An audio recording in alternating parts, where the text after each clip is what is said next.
guys, minions, and welcome to unMadeGaming. We are here for one of our Patreon one-shots.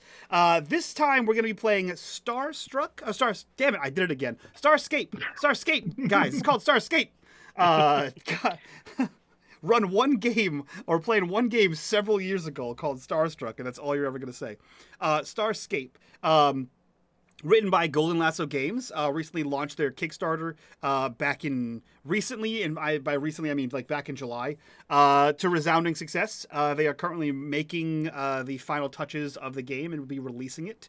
This is a found family space Star Trek, Stargate, all the Star words shows. But never wars. Battlestar Galactica, Babylon 5, whatever the things are. Firefly, all those fun things rolled into one. And about 2-3 months ago, we did a session 0, and I promise you, we all remember exactly how that went. We've all had copious amounts, 3 months in fact, of time to research and remember everything that we said in that last one. And we're going to play with just exacting capacity for this game. That being said, if you guys like what we do here and you want to support the channel, the best way to do that is just like these fine folks over on our Patreon, link in the description down below. While you're down there, join us in the Discord, be a part of the community, be a part of the conversation, and as always, in the bottom right-hand corner, you will see the corruption bar. That bar serves two purposes. One is when that bar fills, we make Iquin take shots.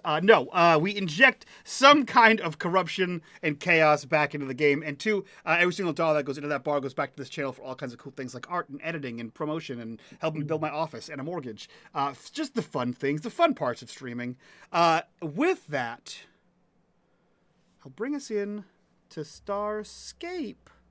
Go. Our one-shot Yay! called the Elysium Directive. All right. We are on board the FANE Bowie, the name of your ship. Named for both the knife and the blade-like sharpness of one David Bowie. You hear a call coming over the intercom that you know to be your captain, the commanding officer here of the FANE Bowie. His name is Captain Rex Bulldog Hardin. Which is, just classic military man. He is everything. What I want you to picture is, if you've seen Aliens, I want you to picture the gunnery sergeant from Aliens who gets out of the sleep pod in the opening scene of landing on the planet, and then immediately pulls a cigar out of who knows where inside the cryosleep pod and immediately plugs that in. That's the guy. So fully uniformed, sleeves rolled up with perfect military precision, looking crisp, looking like he's wearing a medium, and he's definitely a large, as in all times that he's not actively on mission, he's actively in the gym. You hear his voice crackle over the intercom, calling you all to the bridge. And as you all approach the bridge, I would like, one by one, for you to explain who your character is, describe your character, and for this system, possibly most importantly, tell us at what level of trust you are at. So you could be esteemed, respected, trusted, doubted, suspected, or distrusted. So let us know what level of trust you are at. And you guys can arrive in whatever order you'd like.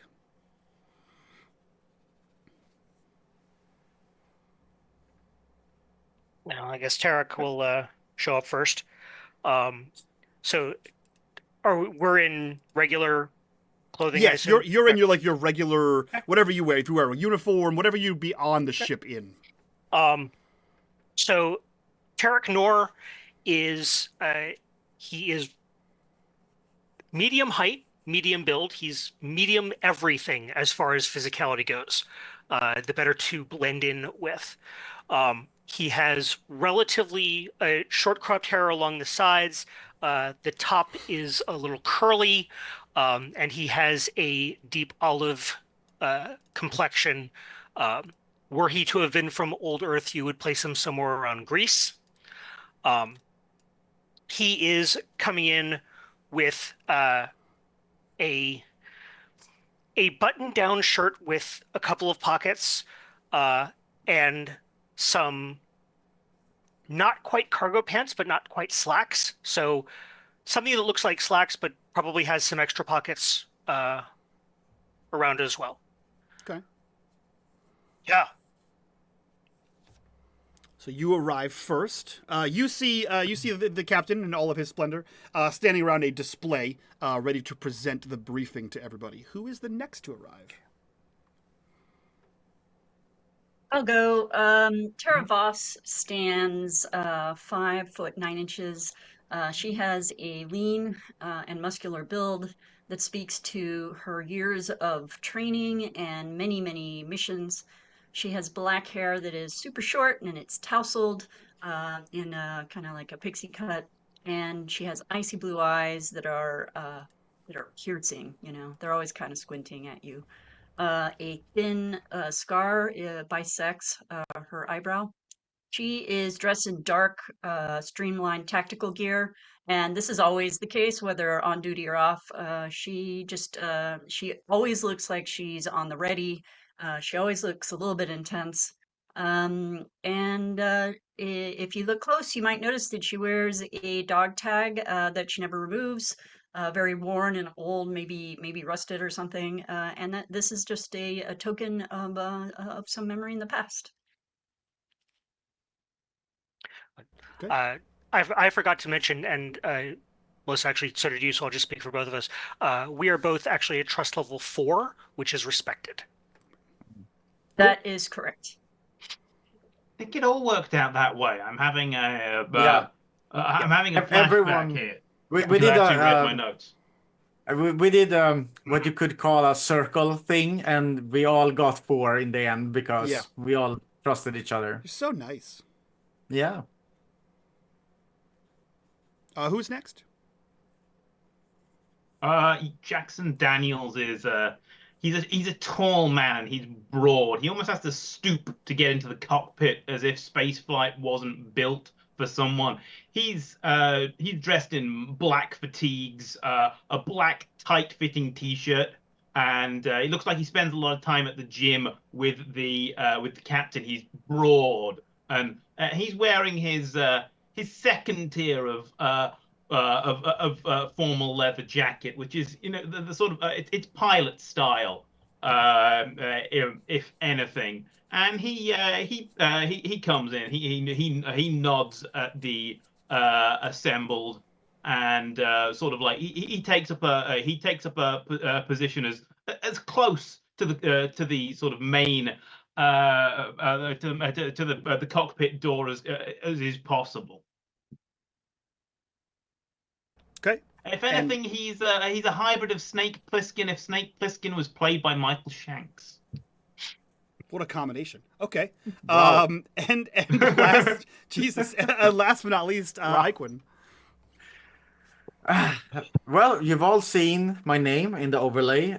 It's very hard to spell because he's from the outer planets, but he, went into service, got some funding to do his studies, became a doctor, and the pronunciation of his name is Dr. Ed McKinsey. So that's how you pronounce that. A lot of letters are silent. So things that happen when you're from the outer, all of the letters pretty much silent, except the one that spells Ed McKinsey.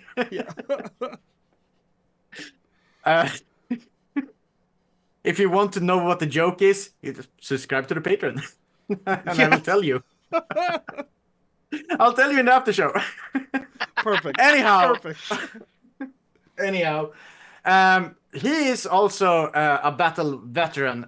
He's been in the binary wars, and he looks like it. He has scars, super short cut hair. He's like all business, nothing else. He would probably come in even in his off hours, dressed in some kind of practical gears uniform, whatever, for his role.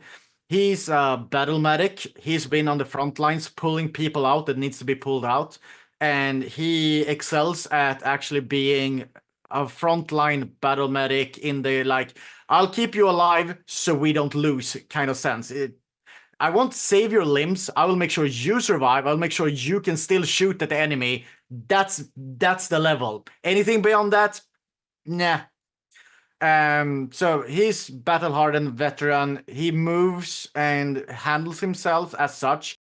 A lot of like he enters a room, looks around, and there's a level of paranoia, a level of like the PTSD you get from seeing battle and know what shit goes down there that it's always gonna follow him. So he's like a weird character. That's kind of like how civilians usually describe those kind of people. Like he has weird things that he does and he looks out and he seems a bit paranoid at all times, but that's who he is.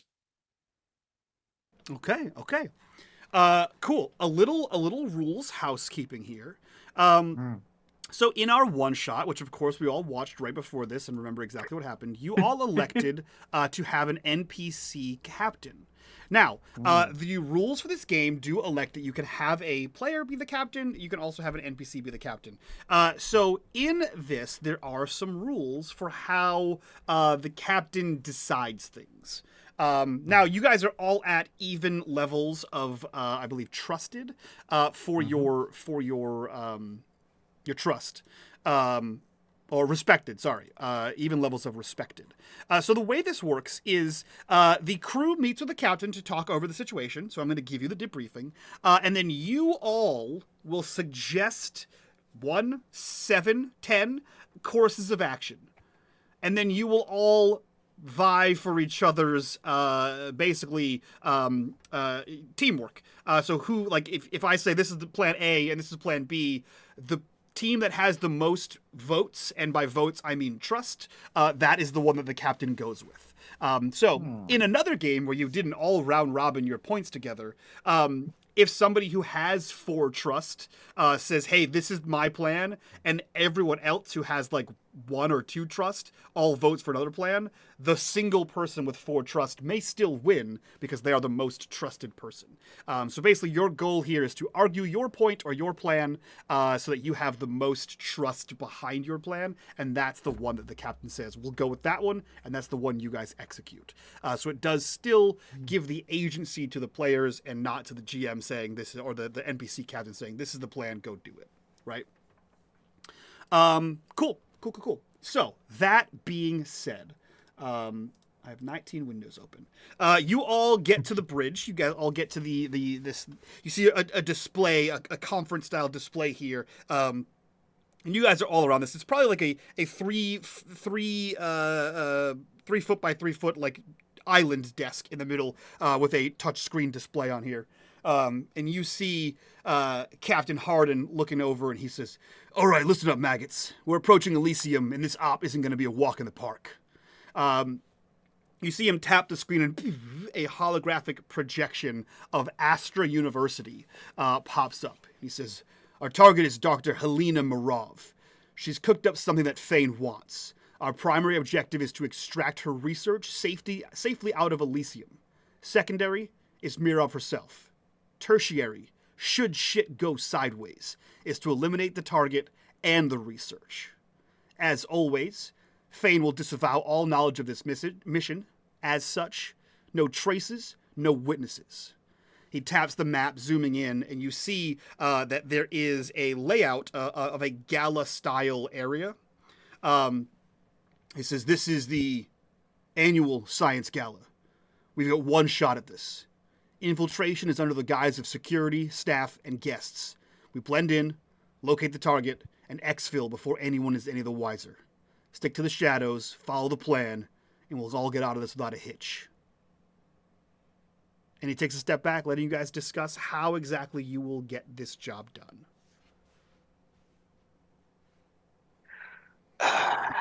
So a multi-tiered approach sounds like a good idea. That way we can cover as much ground as possible, and B, we're not too suspicious by being in a large group. So I'm gonna suggest that Voss And yeah, Voss, if you want to come in as security, I think Daniels, I think you might also be good in that role. If it's a science gala, You mean no, sorry, just for clarity, you mean like they're outsourcing their security and so we'll find some way for us to get in there like insiders? Is that what you meant, Captain? We can fake any credentials you need. There you go. Mm. Yeah, it's like You look like security, boss. You got the muscles for it. No. I can do it. I say actually I don't. I'm the infiltrator. I'm the face. Nah. I think I'd be better. Well, no. I'll go in as staff and surveil and see what I can pick up from the guests. See if any of them know this Dr. Murov and where we might be able to find her. So, did we want the doctor or just her?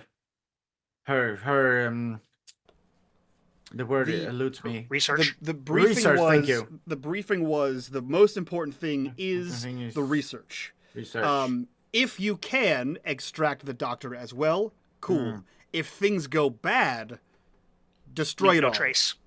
Yep. Destroy it So- all. No witnesses. Yeah, it being the doctor No. and her research. I just putting it out there, Nor. I could probably, if you team up with me, get me close to the doctor. I can slip her some concoctions, and being a doctor, I'll extract her if we want her. And as members of security, Daniels and I can probably have more access to the larger space and maybe see if we can find some of this research, or whatever research it might be.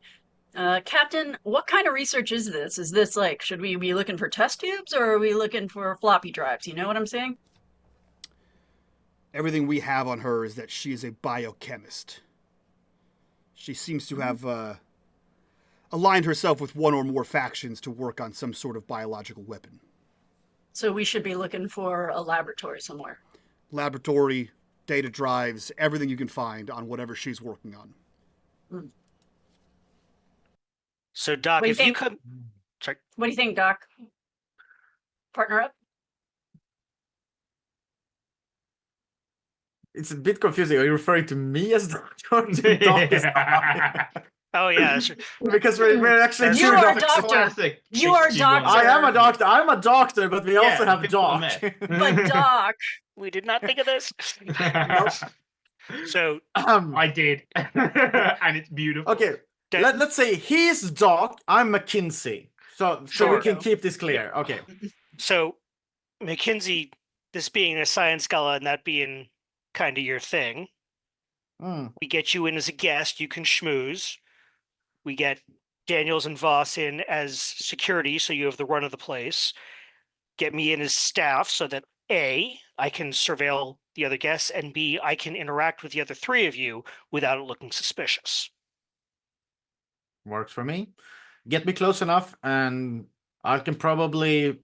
What do we want? Do we want extraction purely? Do we want answers? I mean, if you two are security, I can get her pulled out, and I'll give her something that gives us the answers that we need and want. And I mean, we'll grab her, lift her, whatever we need. I'm I just mean, if putting you it out. if you can, charm her out. I can always try. I was just meaning that, do you want some like real answers that we can trust? Because I mean, I can charm her, but she can still lie. If I give her truth serum, she will tell us what we need to know. I don't think we need to get anything out of her. I think we need to get her out of the gala and into our spaceship. All right. right. Yep. We'll turn her over no to problem. the interrogation team when we get back. I'm just concerned about what records are on the mainframe at this university. Right. I can whip up a little something where we can blow them. We can blow the mainframe and make it look like a power outage. I'll make sure that the doctor is taken care of and extracted, and she will be correctly handled, and she will wake up or just be put into our spaceship, whatever needs to happen for her to be safely and securely extracted. I'll handle that. Mike, Yep. what do you think about since Nor has been going around and uh, farming distrust and everything? I would say that at this point he would probably have gotten some login. He would probably have fished some login credentials from several of the factions in order to keep them guessing against each other. Is that a fair statement? Yeah, I think Okay. that's a fair statement. Excellent. Then, Doc, when you're ready to plug into the mainframe, let me know. I got a few tricks up my sleeve that might help. Yeah, you never know how many people are still go with password 1. I was going with a more physical approach to the mainframe, but we can finesse it. Gentle touch. Okay. So it sounds like everyone is in agreement on a single plan here. Sure. Yeah. Hey, we have comms with one another, right? Yeah. I think the general plan seems to go in as a disguise. One person extracts the data, one person extracts the person. It doesn't seem like there's a conflict of plans. Possibly a conflict on how the individual does the plans, but that's where the fun happens. Yeah. So you could just do like the Steven Soderbergh video cut layout. Oh yeah, for this everyone Ocean's cuts into 11 kind of thing, right? triangles as we have an outfit change montage, Yep.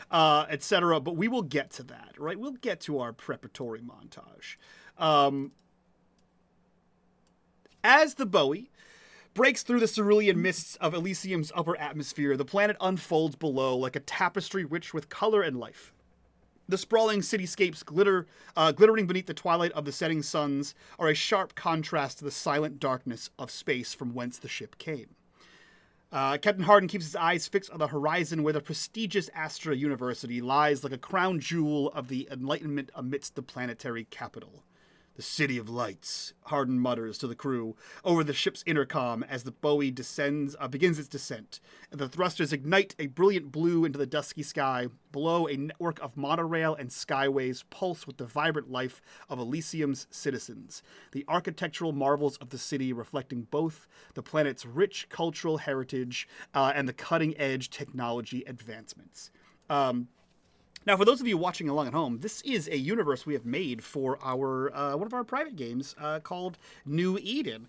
These are all players in that game, so they are familiar with this world. They are familiar with the core planets and how bad Fane are, and they have still elected to play the bad guys. All of them have tiny skulls on their shirts, lapels, hats, etc. Look at this Go! shirt! Skull Squadron.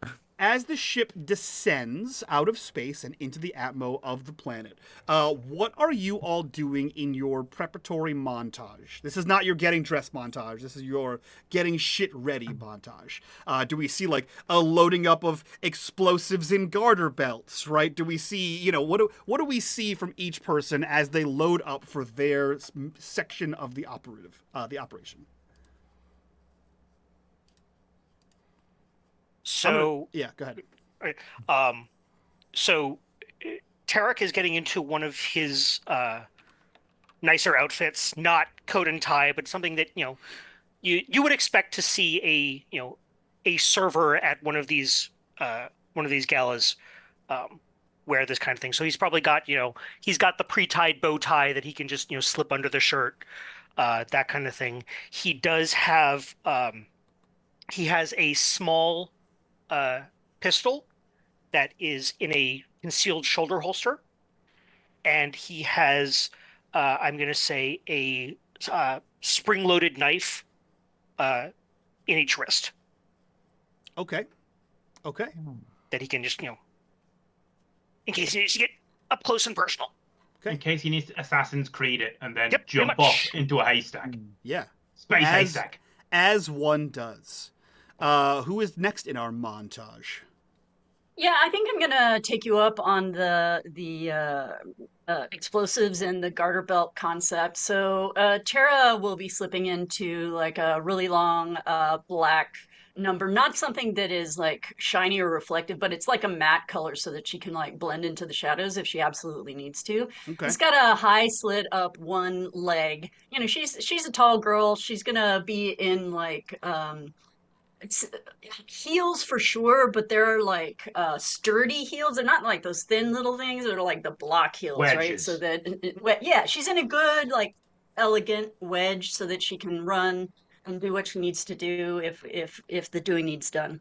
And yeah, she's gonna slip some weapons into the garter belt. She's gonna or her into her garter. She's gonna slip she has like a little short jacket that is both like padded so that it can provide some level of protection, but then also has lots of neat little pockets and stuff. So she has like some weapons shoved into there, and maybe something cool like a knife that can like shoot out of her heel.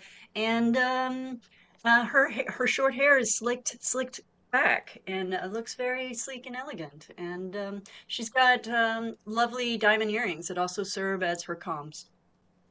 Okay. I like that.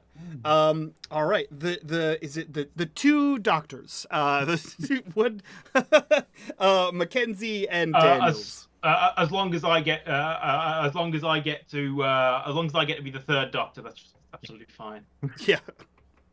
But what we are are not you the- doing in your preparation montage? Doctor. Doctor. Jesus.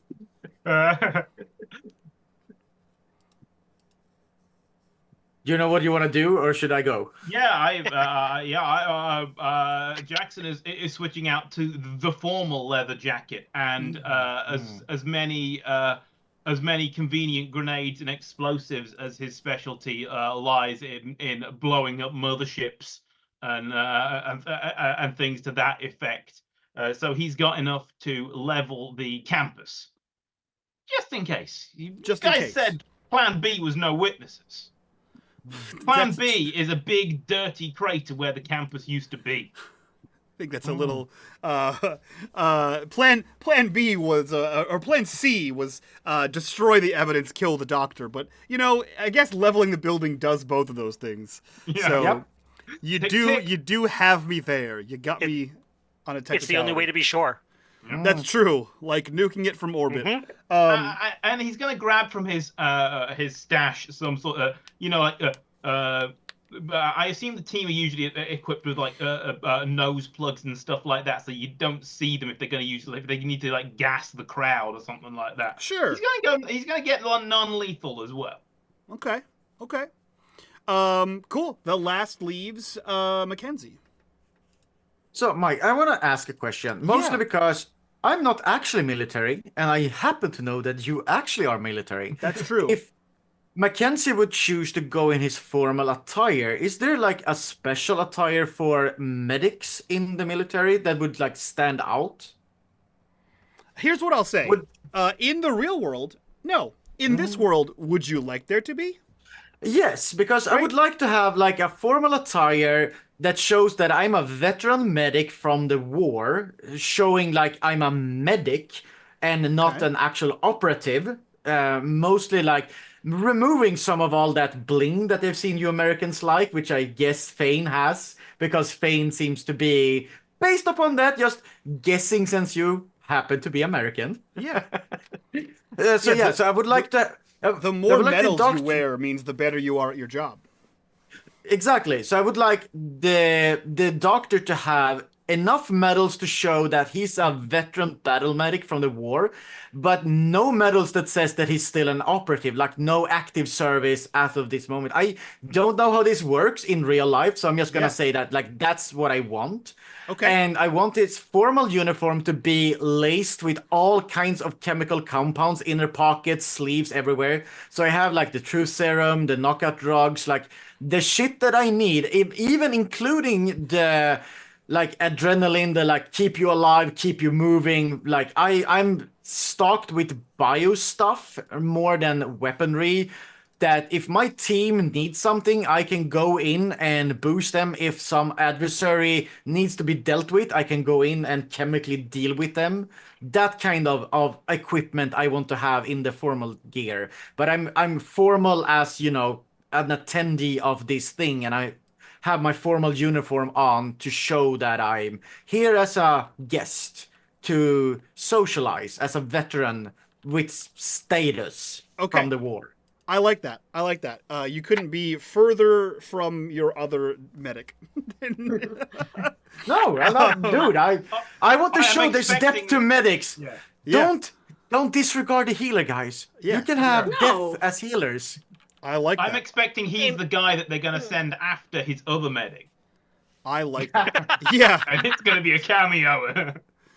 There's like some kind of meme where it's like a cleric I forget this, but it's like cleric versus necromancer, where it's like reduce, reuse, recycle. It's like my job is 1 health is the same as 20 health. So all my job is to make sure you have 1 health. 1 health. So- Yep. No, but it's battle medic. 1 health is the same. Like if you're alive and you can pull the trigger, doesn't matter. Like that's all I need. I Yeah, think Ed would describe it more as kicking the Reaper in the nuts, but you know. fair.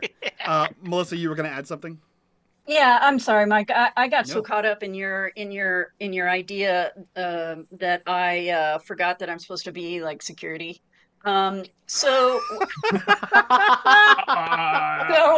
I can fuck with it. so what I'm gonna say is Undercover. maybe I'm gonna be security, but I'm like security that's supposed to blend into the party because those rich people don't like to see people like security, right? Yeah. You're like a But- private security, like an attaché or Yeah, something. yeah, and I'm supposed to blend in with the crowd. But I'll also have like a security badge that like I'll be granted because they would know that I would need to show something in a moment of Yeah, needing to be a security person, you know? Yeah. So there we go.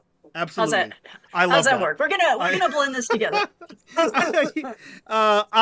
If it makes you feel better, Melissa, I also didn't catch that. You were like, yeah, security. Also, look how hot I am. I just figured that let's roll with it, you know?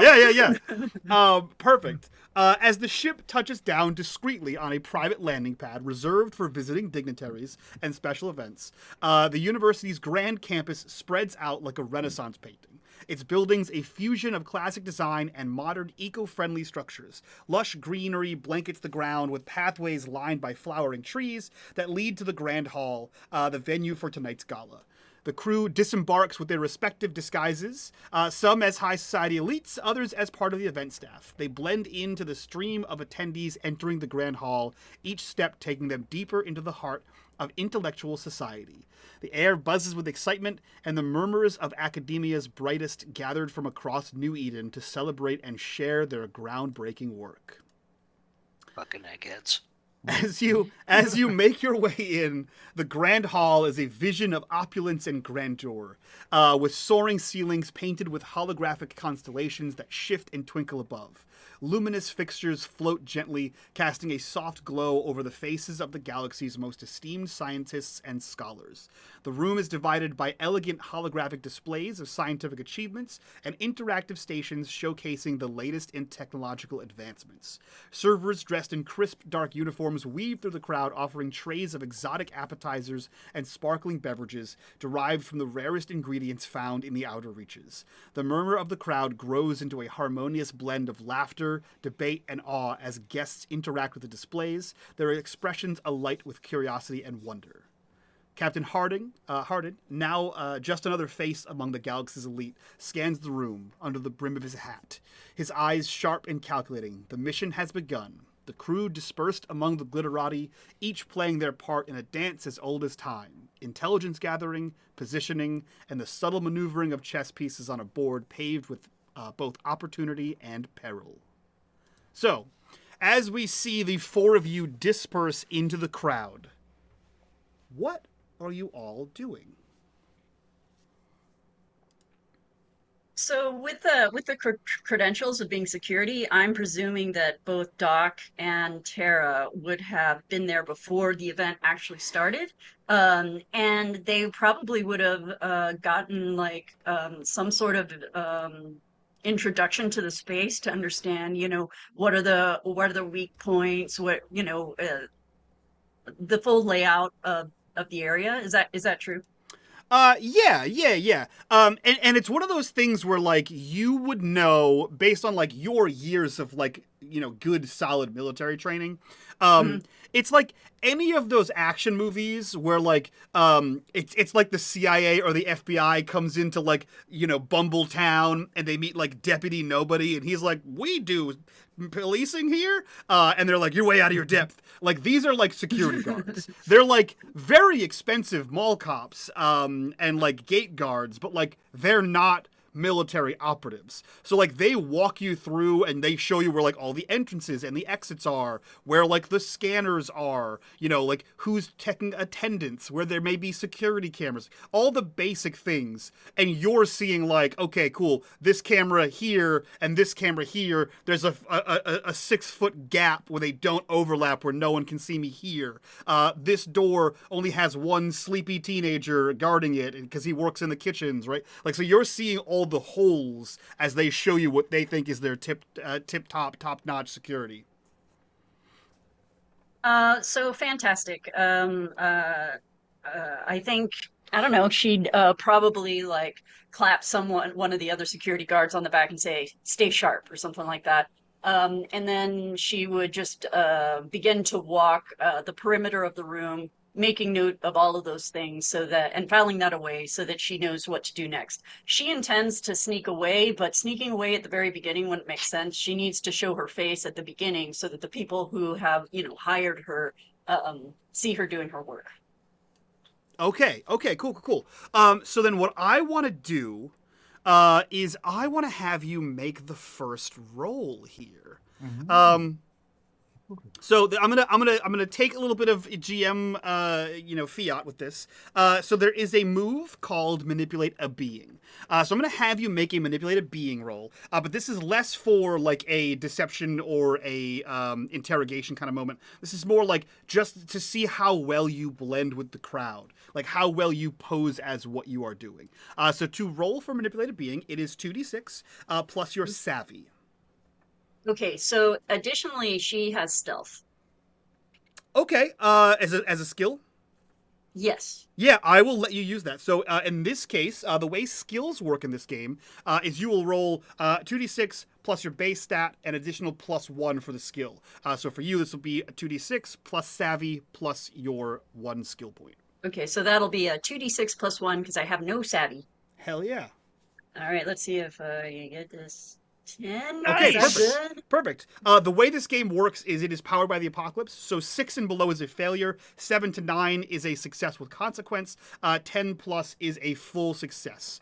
So it basically goes exactly how you want. So in this case, I like to turn the 10 pluses. The way I treat a powered by the apocalypse systems is a 6 minus. I have full control over the outcome of your roll. A 7 to 9, we kind of negotiate exactly what we want to happen and not happen, right? And a 10 is entirely on you. So a 10 plus, so Tara Voss, you blend in. You are seen by exactly who you need to be seen by. How does this scene go for you as you make your rounds? I think that, her intention right now is to validate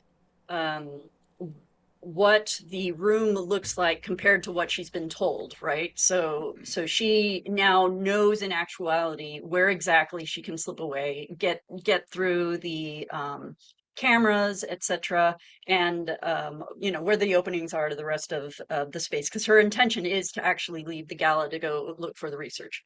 But at the same time, she is seen by the people that she perceives as her bosses, and she looks to be very competent in what she is doing, and she would be remembered as having done an excellent job. Okay, perfect. So we see you top-notch security. Who else do we see as you enter this room? So we see Tarok, Ed, and Doc Daniels. What are you all doing as you enter the gala?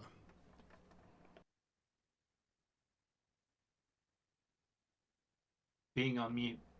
Say, I am muted is what I am. So I am just kind of mingling with the staff, looking like I belong here, while picking up through conversation, like where everything is and what what their directives have been are for the evening. When possible, I will default to carrying a tray of drinks first, food second. And once the party gets started and the staff are released to cater, I am going to mingle around the room, keeping an ear out for as many conversations as possible, specifically listening for any mention of Dr. Morov. Okay, all right. I'm gonna drop you right into the second roll of the game. Okay. So you're going to do a general room a room temperature vibe check of the room. So go ahead and roll me read a being. This is going to be a 2d6 plus heart. Okay. I have psychology as a skill, so I would pitch that as I know. But, I can tell by the tone of the conversation and by just the first little bit that I catch whether it's a conversation I need to listen to, so I can be more efficient about finding what I need. Okay, I like that. That's a stretch, but I'll take it. I appreciate a good stretch. Is there any way that I can use "Thank you for your cooperation" on this? Let's see. What class are you? Or what? I am the archetype? outsider. Thank you for your cooperation. Is you know how to make people talk, describe what you do, and roll plus savvy, and ask questions off the list to trick them into talking. On a 10 plus, ask 2, 7 or 9, ask 1. Okay, here's what I'll say. You can either take a vibe check of the room, right, and see if you can just garner interest, as you wander around, what you overhear. Or you can do thank you for your cooperation, which is speaking to one person. Yeah. So you decide which one you'd like to do. I'll take the vibe of the room first. Okay, a 9. So 7 to 9. This is a success with consequences. So this is where you and I kind of navigate back and forth here. Sure. So your goal here is to gather as much information as possible. Unfortunately, there's a lot of conversation happening, so a lot of what you gather is useless. It's very useful in the general sense of science and information, but to your specific mission, it is largely useless. So here's what I will say. What one piece of information do you want to gain right now? Is Dr. Morov at the gala, and if so, is she here in the room or is she somewhere doing something else? Okay, cool. Yes, she is here. No, she's not in the room. Yes, she is doing something else because she is prepping because she is the keynote speaker at the gala. Got it. Okay.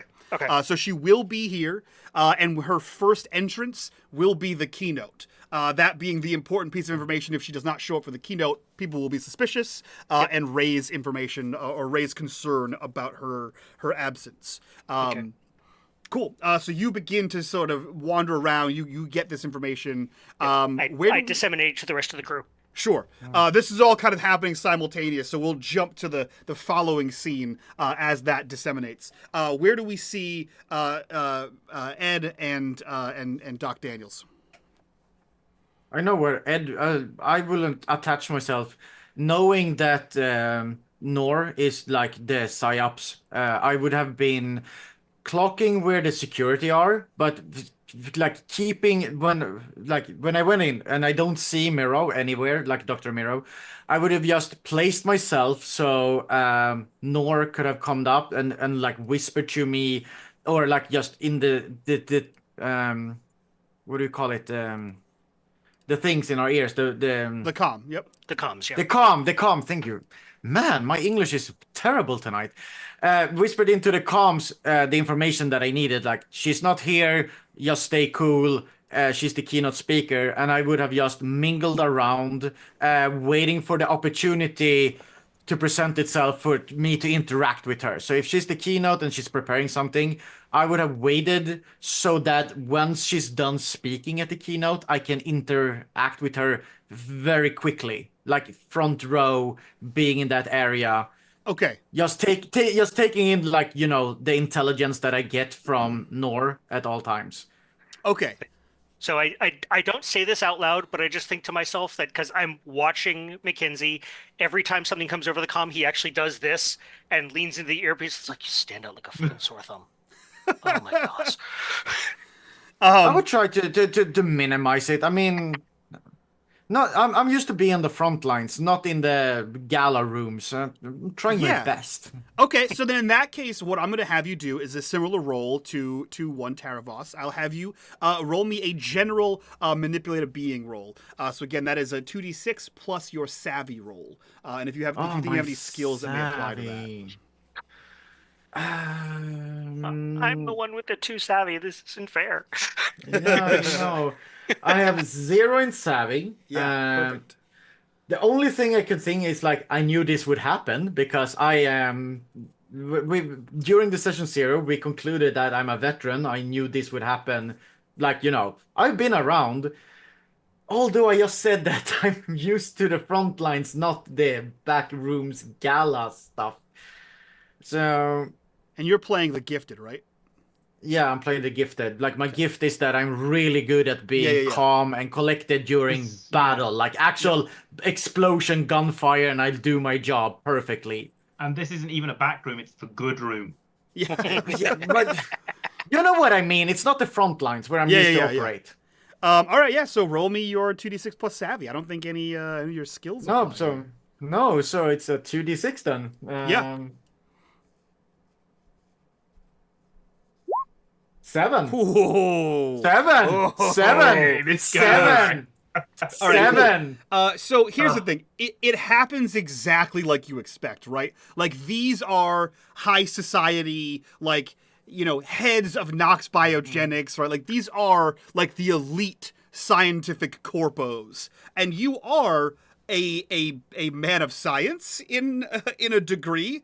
You are decorated, right? It's not like you don't belong here, right? But if this were like a courtly affair in medieval times, you would be like the lowest possible landed knight. So it's like you're like a step above a peasant, but like you still technically belong here. And you stand out as such. As in, no one's really going out of their way to talk to you, but also no one's like garnering suspicion of you as you sort of make your way through the room. There's a lot of like, who the fuck is that guy? But like no one is outright like following you. Security isn't called, that kind of thing. You don't stick out like a sore thumb, but anytime you walk by someone, you do catch an eye of like, what the fuck? The staff, the audacity of the staff to dress in a military uniform. Very much that kind of behavior. I would like to use that to my advantage to just be the military person who just finds an empty little, those tables you have, standing tables. So you don't sit at them, you stand at them. And they have like some small little piece of ornate whatever. And I'll just have, my glass of champagne or whatever you got when you arrived here, barely touching it, just standing there, being that, solid military man that no one really clocks, like, what the fuck? And I just gonna be like, yeah, no, that's fine. And just stand there looking and be like, I am actually technically welcome. And that's all I need. Yeah. I think there's like and it is one of those, for sure is one of those tall tables that is like chest high. And you see there's like a very tiny plate, right? And all it has on it is like a green quenelle of gelée and like a cheese crisp, like ornately put into it. And you're not sure if it's something you should eat or if it's the remnants of something someone else ate. So it's just there in front of you as you have no idea what untouched. the hell this is. Yeah, exactly, untouched. I took one sip just to put a lip mark on the glass, and that's it. Like, absolutely perfect. Cool. So where do we see Doc Daniels from here? Daniel's going to take up a position at the front of the room towards whichever the most convenient emergency exit is from the stage where they've got the lectern and the whatever space PowerPoint shit they use in the space future for the keynote. And he's just sort of he's sort of examining the equipment just in case something needs a little touch of explosive sabotage. Because these things at these events always go wrong. And that would be believable if that happened. Perfect. So I'm gonna have you roll. Go ahead and roll me access knowledge, the basic move access knowledge, which is going to be a roll plus brains, so 2d6 plus brains.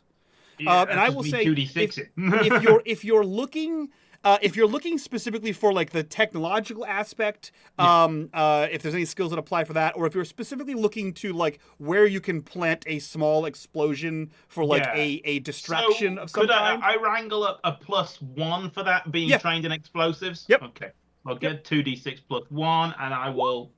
Hold up. How did that happen? Oh, you forgot the plus sign. You forgot the plus. Oh, I forgot the plus. 2d61. Yeah, I could have gone with that. We'll take that 45 though. Yeah, we'll take that 45 all the way to the bank. Winning. Here we go 8. Okay, 8.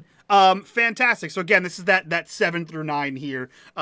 So you are looking, and what I'll say is you're like looking at like the cables, and you're getting a little close to the stage, and like there's only so much you can do by looking at the electronic setup before you have to like touch something or like peek under that like that stage curtain, right? And so what I'll say here is you do garner, like you do look and you know exactly where you could plant a bomb. And I'll say you know exactly where you can plant a bomb for maximum effect and for minimum effect. So like a small like, oh, little burst of smoke that like makes people startled and gives you a moment to dash away. So you find out where you can plant a bomb on the stage if necessary. But you do garner the attention of security staff. But what I will say is on Tara Voss's stellar success here, Tara, you are able to intercept the security guards and kind of give them like, I'll take care of this guy. As you make your way over to Daniels, as he's been noticed. Obviously, you know exactly what he's doing, so you can kind of give him a little bit of a chat, as it were, and make it look like you're like, hey, sir, get away from there. Security, kind of deal. And you've forgotten that we're both undercover security. Which is, wonderful. Oh, are you so that's really? how tight security is around here. The security is aware of the security. It's wonderful. Yeah, the security is so good that there's no uniform. Pick off my secondary objective there. Yeah. Security is good. We're gonna have to be careful. Yeah, you guys have nailed it. You've killed security. Cool.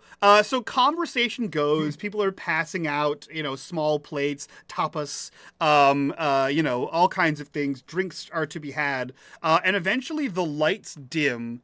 And you see Dr. Mirov take the stage and begin to give her speech.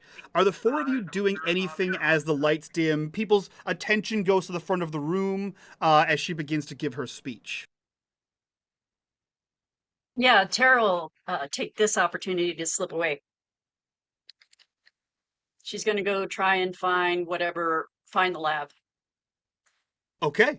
And she'll notify everyone via comms in, very sub-audible whispers that somehow come through because technology is interesting. Yeah, of course. Yeah.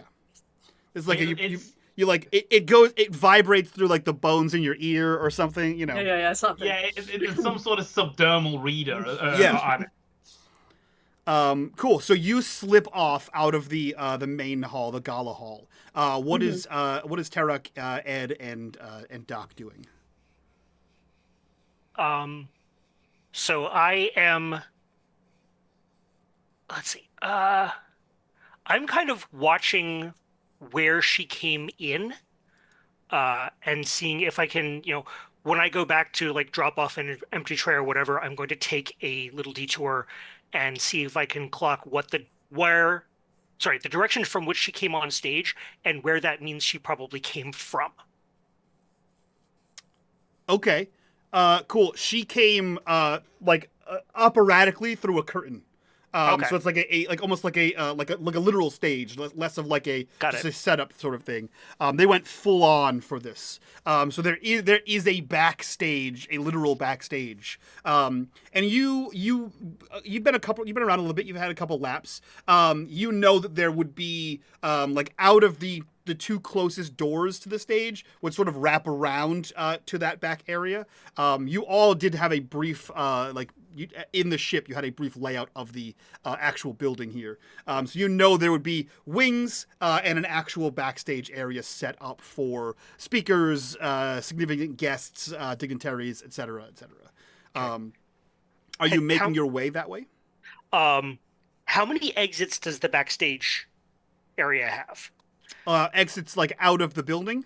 No. So basically what I'm trying to do is I'm trying to see if I can pinpoint like where her green room might be, where her little setup area is. Not just where she was coming when come on stage, but where she was prepping and doing all of her, last minute flexing. Sure. Yeah. So this is like a massive ballroom style area inside this like huge university. So outside of the expo hall or the gala floor, there are like small offices. There are like conference rooms, not so much classrooms. The classrooms are in like the upper floors here. But so any of the classrooms or any of the offices or conference rooms could have been used as like a makeshift green room. So based on the layout, that the area behind the stage, or there's roughly a dozen rooms back there. Okay. I'm going to see if I can slip back there and find anything that would identify it as her particular area. And if I get questioned by anyone, I say that I'm looking for a bathroom. Okay, perfect. Where do we see Ed and Doc?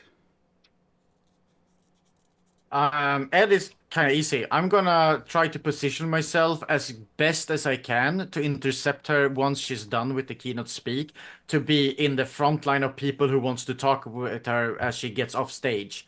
If there's like, stairs at the end of the stage or whatever, like I'm going, if there's a separate door, like she goes backstage and then there's an obvious, oh, she's gonna come out from here to mingle, I'm gonna position myself there so I can intercept her quickly. Okay, perfect. Yeah, so you're like the first in line groupie, as it were. Yeah, exactly. And Doc, where do we see you headed? Jackson's got his back, pretty much his back to the stage, keeping an eye on the crowd. He's intending to make sure that everybody else is further back from the good doctor giving the presentation, to give Ed the opportune chance to move in and dose the champagne or whatever. Okay, perfect. I have a corruption bar for you fuckers. It'll come into play in a second. We're gonna cut to... Oh no! We're gonna cut to Tara Voss. You are the first one to leave. You are looking for the lab. How are you going about this? Well, this is a university, so there's maps on the wall. You got me. That's irrefutable logic, Melissa. Outstanding. So go ahead and roll me an access knowledge check. So this is gonna be roll plus brains. Yeah. Okay. Good luck. That's what I say to myself. Good luck rolling that. Let's see.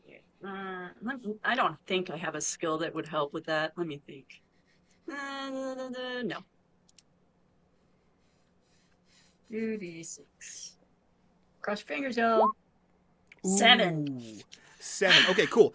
So the way this works is you use the skill reads to use knowledge and logic to gather information or perform a task that you are trained in. Roll plus brains. On a 7 to 9, you succeed, but something unexpected happens. You and another crewmate both mark a condition. So, I will say if you mark 2 of the same condition, your stat becomes -1. Not it gets a -1, it becomes straight up -1. So try not to have 2 conditions in each thingy. What happens here that gets you in trouble? You begin wandering.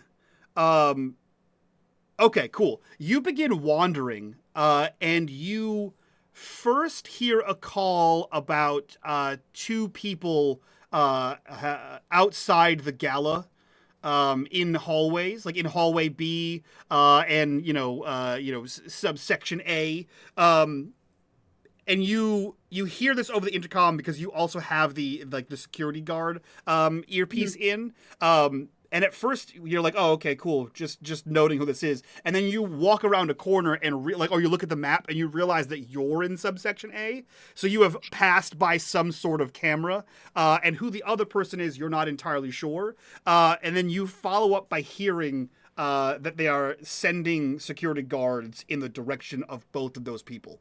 Both those people being you and Tarek. Yeah, so Tara will respond, on my way. Okay. So you find the information you're looking for. You succeed at using this map to identify where Mirov's laboratory is. And I will also say you note that there is no data center near her lab. So if there's anything, the data center would be somewhere else, and she must be accessing it somehow. But you find that it is on floor 16 of this high-rise academy, and you easily identify where that is. She has basically half the floor blocked off, as it is a pathogen research. So it is high security, but also safety gear. It's dealing with COVID-27. So that's where we see you. Do you head up to floor 16? Yeah, so you said I needed to mark the thing, and so Yeah, I'm marking reckless. Okay, cool. Does that seems appropriate? Yeah, I can agree with that. And yeah, she'll head up to pathogen research, floor 16. Okay. Perfect. Let's jump over to the other person who does not know he's in a little bit of hot water. Tarek Noor, what are you doing? And I'll say if it wasn't clear. Can she have notified him, by the way, since she heard it? Can she? Yeah, I'll say sure. Yeah. But as a result, Tarek, you are the one who marks the other condition once you hear the mark there. So I am going to mark angry, because literally we've been in here for 20 minutes and shit is already going sideways because I'm working with these fucking amateurs. I like it. Got any good news for me? Floor 16. On it. All right. I will. Can I hear which way they're coming from? Interesting. Did I manage to get them to not join by saying that I was on my way? You know what? Great question, Melissa. Go ahead and roll me Manipulate a Being. Okay. So that's a roll plus savvy. Can I add my stealth again? No, you cannot add your stealth again. A 10 will go exactly how you want. A 7 to 9, you will have convinced them that you're on your way. You have no idea how they interpret that to which person you're on your way to. Can I do something to assist her, since savvy is my +2 stat? Talk her through it. Technically, her "I'm on my way" was before she called you to let you know. Got it. Okay, fair enough. 9. A 9. Okay, well, cool. I wish I was a 10, but still. So close. I tried. They are convinced that you know that you are headed somewhere. You have no idea if you've called them off your trail or if you've called them off Tarek's trail. Okay. Okay. So Tarek, what are you doing? You are angry. So I am going to make my way, trying to look worried, and back to the kitchen area. And if I see any security guards, I'm going to do the old "they went that away." Okay. I like that. My question is, once you do that, which we will have a roll for, what is your goal in the kitchen? Or is it just the kitchen's like a stopping point, then you're going to turn around and head the other way? The kitchen point, the kitchen is the stopping point, the be seen point, the safe haven for a moment, and then, I may, if we're still circulating drinks during the keynote, I may go and, take a tray and then do my best to dip out again. Okay, roll me Manipulate a Being. So roll plus savvy. Can I add psychology? Yeah, I'll say yeah. Okay. So that should be a roll plus 3. Yep. There we go. Hell yeah. Okay, cool. So on a 10, they do exactly what you want. So you go ahead. You can describe this scene exactly how it looks. All right. So as he is coming back, he sees the two security guards running his way, um, and he looks at them has this huge look of relief on his face. They, they went towards they went towards the maintenance stores. I don't know who they are. Two people, and I try to describe uh, people dressed as one of the rebel factions that I'm currently pitting against. Okay, cool. So you describe generic faction member 1. Yep. And 2. Yes. Perfect. They believe you.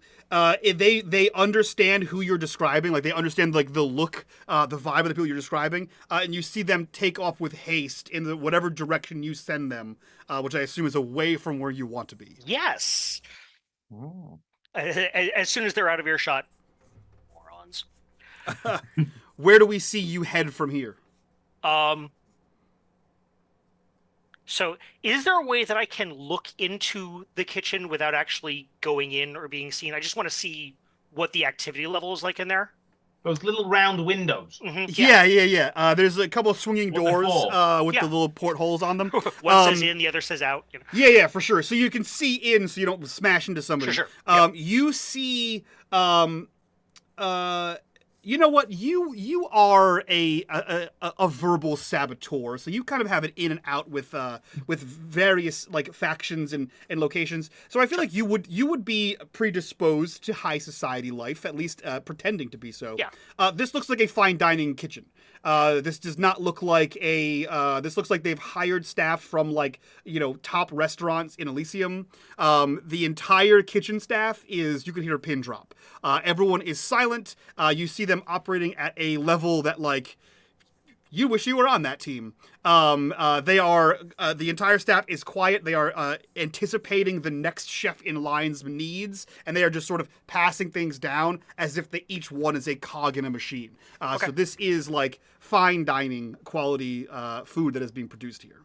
Okay, then I should be good to slip away, and just make my way up to floor 16. Yeah. Okay, cool.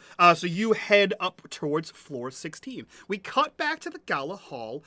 We begin to see the keynote speech sort of wrap up here, where Dr. Mirov is talking about a breakthrough in synthesizing complex biologics and helping to increase the spread of unaffordable treatments and access to various groups, and how best to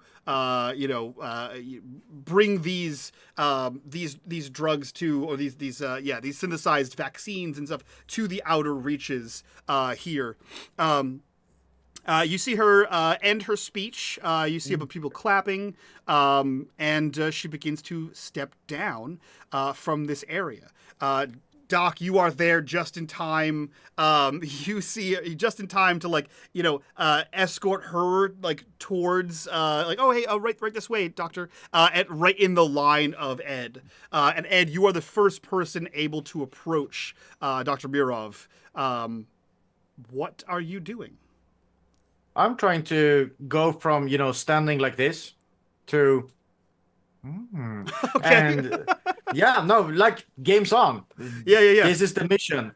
So I will grab my glass, ignore whatever that was on the plate, and I'll try to approach her as soon as she leaves the stage and engage her in conversation. Dr. Mirno, pleasure. I am Dr. McKinsey. I'm sorry, I haven't had the pleasure. And she puts her hand in yours. And I will take it and look into her eyes the whole time and be like, I'm sorry, I am not an astute doctor as yourself. I am merely a medical doctor on the field. Your research is enticing. How you have desynthesized the complexity of the Mernov drug and the things you talked about in the synthesizing and the reversal of the Mernanov symptoms. Revolutionizing. I love it. I am definitely wanting to know your thoughts about how we should implement this in the far out reaches. If I could have but a minute of your time, that would revolutionize my own field practicing. I've been waiting for knowledge like this to be able to implement it really in the practice out there in the far reaches, out from the core planets. Oh, well, you see, you have to understand what we're doing is we have we've found that viruses, as you know, being a battlefield medic, the Yes. care for wounds and in illness, these viruses can be transmitted by any means. And what we've tried to do is we're trying to reverse engineer viruses, so we're creating vaccines that work like viruses, and then we can spread them in an aerosol fashion, so that in the same way that you could pick up a common cold, you could pick up the common vaccine, and therefore it would be a Fascinating. constant give and take of illnesses, and potentially the curing of most common illnesses, which Just if we can astounding, cure, fascinating work. of course, and if we could cure most common illnesses, that would give us, you and I, more time to focus on the harder to Really? cure space cancer. I have some people you just must meet, and I'm trying to sort of clock wherever Daniels are and try to steer her towards an exit where Daniels is the security. And like that is revolutionary. I need you to meet these people. This is going to be. Have you ever heard of Nox Bionics? They are doing some tremendous work in this field. I really need your thoughts on this. We could do so much good out there. Okay, so this is manipulated being for sure. Definitely. As you were trying to. all You the need way. to give him a bonus for that, 'cause that was good stuff. I am going to give you a bonus. I'm going to give you advantage on manipulated being. So that's going to be roll plus savvy, and advantage. I believe gives you 3d6s to roll. Oh, it's all savvy. I'm all heart. I know, That's right? the problem with my character. I'm all heart. But If I remember correctly, the Roll20 formula for that is 3d6 KH2. What you can do is just roll it, and I'll Right. just read the numbers. So you just keep the Right. highest two. So okay, go so ahead wait. and roll, I'm roll gonna 3d6 roll plus savvy. 3d6. So it's still unfortunately plus 0 because I'm all heart and not savvy. But this is Now, the before 3d6. you roll, or we can wait with that. Do you That's too have? late. Do you have any skills that apply to this? Any like medical skills that could apply? Like, I have a morale boost. In a scene, you can use your gift to bolster your crewmates in a difficult moment. So my hold on. my gift being, I am a tremendous battlefield medic. No. In skills. Yeah. So in your Ah. character building, in the background section, Yeah. you picked a couple of skills. Oh, sorry. To help others, medicine, and Okay. to help to escape how I used to be psychology. Oh, I So say both of those count. like medicine definitely count. Yeah. I'm talking to another medical profession. Yep. Professional. I will absolutely take medicine. So that will give you a +1. So your two highest dice are 3s, and a +1 puts you up to 7. So 7 is your total, which is not a failure. So what I will say is, as the success part of this, in fact, let me double check the move sheet, because sometimes they say Yeah. what happens. On a 7 to Exactly. 9, they will do it for a price. The GM picks 2, and both requirements must be met. Sorry, what was the +1 in this? Because I have a plus. Just so I understand the system, it's a plus. Yeah. It's a 3 and a 3 and a 1, and you said a +1. So what is the plus? So the 3 and the 3 and the 1 is when you have advantage. So normally you roll 2d6. Yeah. When you have advantage, you roll 3d6 and you take the highest 2. So you have a 3 and a okay. 3. The +1 is from Right. your skill. Medicine. Okay. So it's a 3 plus 3, which is 6, and then that becomes a 7. All Yep, right. Okay. because I you're get it. medicine. I'm with Yep. you. Yep. I'm with you. Cool. So I get to pick 2 of these, and both requirements must be met. You reveal your full agenda to them. No. You give them something in exchange. No. You reduce the threat you pose to them. I'll take that one.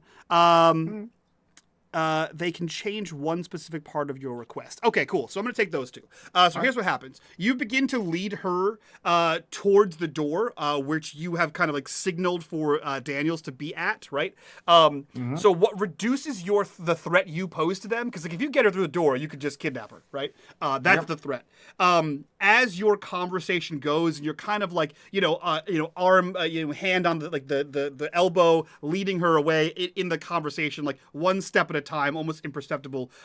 You're a little bit actually enthralled in the conversation, and it's as you like look up to like make sure Daniels is there, you see that a throng of people have gathered around you, kind of making a crowd around where you are, making it that much harder to get you to Daniels. As you say, there are some people at Nox Biogenics that you should really talk to about this. She looks to you and she says, "Oh, you're familiar with Nox Biogenics.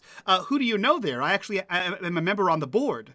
And she sort of complicates your lie here, as she almost unintentionally calls your bluff. So as you are surrounded, basically, Daniels, you see this. The plan's going off without a hitch, right? The two sneaky people have snuck off. You are here, ready to like help get the doctor out of here, and you slowly start to see a crowd forming around Ed and the doctor, sort of cutting you off from them. What are you doing? Just tell a huge, big, stinking lie. Tell them that there's salmon canapes with real salmon at the other end of the room. Okay. Come on. All right. It's the space future. Yeah. Real salmon. Real salmon canapé. That sounds horrible to me. I will say, go ahead and roll me a manipulated being. Okay. That is roll plus savvy, so 2d6 plus your savvy. Really talkative group, this. I mean, 6, 2 apart. Yeah. 2, and I get a. I don't know if I can talk this into speaking truth to power. Is the real salmon? I agree. I don't think that counts either. No, I don't, because I don't think the salmon ever existed. Yeah. That space salmon is God. I've done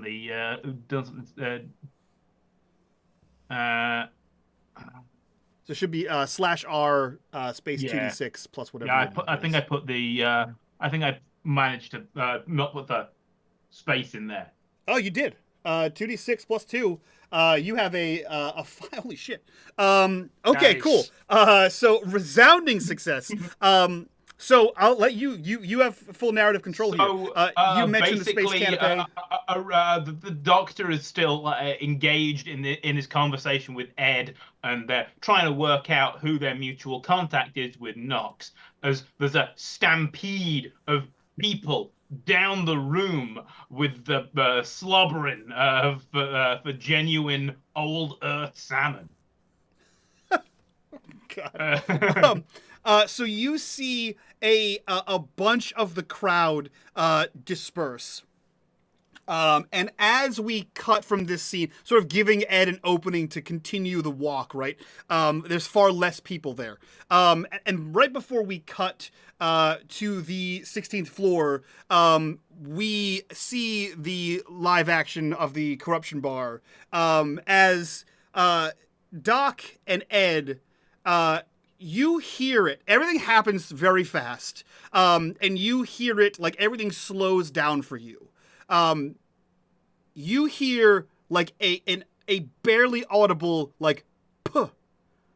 A second later, you hear the shattering of glass, and a second later, you feel your grip on her arm, Ed, slacken as you see she is slowly, Dr. Mirov is slowly sliding off your arm to the ground, a dark red spot slowly blooming from her chest. Doc, your eyes cast up, and you see a small hole in one of the windows above the door, as if from a sniper at a vantage point. And with that, we cut upstairs to the 16th floor, where Tara Voss and Tarek Noor have sort of circled the wagons, met up on the pathogenic floor. What are the two of you doing, completely unaware of any of the trauma that's happening downstairs? You go first, Trevor. You're the sneaky one. Okay. So We've met up though, right? Yeah, you're together. Okay. So I mean, is there anyone else on the floor? Is it I'm gonna Nope, stop and okay. the university has been like cleared out Okay. for the gala, right? It's such a high profile thing that like there should be no one else in the building. Hence why, like, if you guys walked through a security camera, they'd be like, "Hey, what the fuck? There's people on the 16th floor," kind of thing. Yeah. So the first thing I'm going to do is try to clock all the security cameras. Mm-hmm. And then if we can, I will, I don't know much. I'd say science. The one thing they didn't teach me in military academy. All right, can you clock which one of these? Any idea which one of these might be hers? Rooms? Yeah. Well, I don't know. We're looking at a map, I presume, on the wall. So, what do we see, Mike? Do we have any indication here? Can Yeah, you I'll roll say you something? succeeded prior to finding Okay. where she was, like where her This is- lab was. So we know right it is. Yeah, you know exactly where it is. And there's no security on the outside or anything No, like that. all so the we could security just, should be like preventing you from getting up here to begin with, and you've bypassed Got that it. security. Got it. So then I think that I just point towards the door, given what I knew from before. And I say, that's the one. We should, check before heading inside. Who knows who might still be working a late night, but other than that, looks like we're good to go. Okay. You do see like an entire section of this floor is dedicated to the pathogenics lab, and you do see that on every door leading into the pathogenics lab is a swipe keycard access. Oh, and we don't have one? That is correct. Wait, but I have one. Sure, we can roll for it. Okay, yeah, like if possible, let's roll for it, and we could either say that security had full access, or we can say that maybe we reach out to Rex Bulldog Harden and see if he can like have a hacker on the other side like grant us access through my key card. Okay. What am I gonna have you roll for this? You know what I'll have you do?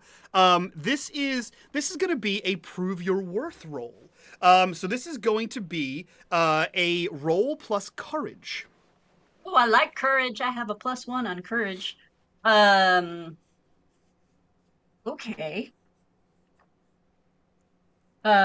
Is there anything that my partner Tarek can do to give me a bonus or anything like that? I don't know how this game works. Tarek, you tell me. Is there anything No. you can? Is there any way you can assist? If you have you can either roll to help a crewmate before they roll. You can use your technobabble with an applicable skill if you have one. If you do not have an Which I applicable don't. skill, then no. Nope. Okay. That's got your back. What skills do you have, Tarek? Shooting and psychology. Nope. Yeah, no, those won't help you. I mean, you can shoot the lock. That's a whole different set of set of issues. Yeah. You could psychoanalyze the lock if it were an AI program. Yeah. Right. If it were. No, but I have got your back queued up here. So Okay. Okay, so the bonuses from your stats is just a plus bonus. It's not a dice. Is that right? Correct. Yep. It's just a plus bonus. Okay. 2d6 plus. Can I apply stealth to this one? Yeah. If you have applicable skills, you can try to. Yeah, stealth. I'm saying just stealth All right. apply. Yeah. I'll Because we're I'll take sneaking it. through. You are sneaking All right. through. Solid All right, argument. so I +2. Cross fingers. 10. All right. Cool. 10 is so prove your worth is a good one, right? If you get a 10, you succeed. and you get to give advantage to a crewmate. However, if you get a 7th or 9, you get like injured or I blow up your ship. It's pretty rough. Like I can make your ship take damage. You can get disadvantage. Cool. So, you absolutely do succeed. You like, I think you have like a series of cards, right? That you have, and you're like trying to figure out which one's which, and you know exactly this is the one you made on the ship, has all the credentials. It's made to look exactly like the one that the guards have, but obviously yours gives you unlimited. And you swipe this thing, and there's that moment of like that anticipation before you see the red light turn green. And you hear that click of the door lock disengage, and you enter into there. You can give advantage to any one of your crewmates. I will give it to Tarek so that hopefully we can do whatever we're doing here. Okay. Excellent. So it says describe what you did and how it benefited them. I imagine like the key card is kind of like the all access information. Or your newfound hacking ability is your advantage there. So you enter in, and I don't know how out of your depth the two of you are, but this is a full-on, like, hazmat suit pathogenics laboratory, right? There are refrigerators like full of viral components. There are like vials just sort of spinning in a centrifuge. Lab equipment everywhere, and it looks like this lab is crewed by like upwards of 20 to 30 people in like constant rotations, and you can see like there are like timers on certain things that are meant for like curing for like a day or whatever it is, and you see that there is a large room all the way to the left that has like glass windows, so that kind of separating it a little bit, that can still have like purveyance over the area, and you can see that there is a like gold lettering that says Dr. Helena Mirov on that, so you know that to be her office inside the lab.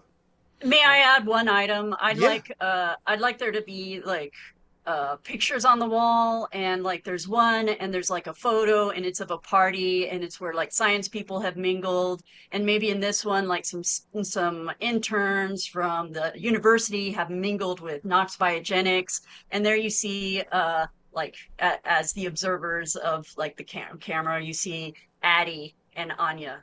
Yes. Perfect. Nice. On opposite sides of the frame, not interacting opposite with sides, each other at all. not talking to one another. Yeah, absolutely. Perfect. So you see all of this. What are the two of you doing as you enter into here? Go ahead. Trying to find her research.